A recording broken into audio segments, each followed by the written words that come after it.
அவன் நடந்து வந்தான் பள்ள பள்ளத்து ஒரு பச்சை கிளி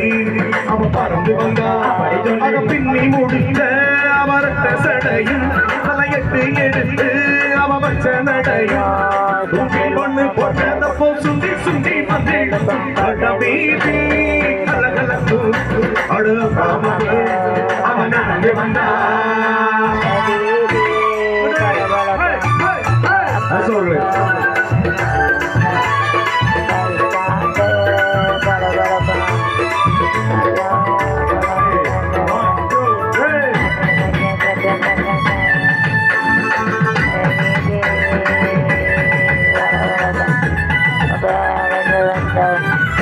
ஒரு சிங்கார பூங்கொடிக்கு ஒரு சித்தார ராகெடுத்து அவ சில்லுன்னு சிரிக்கையிலே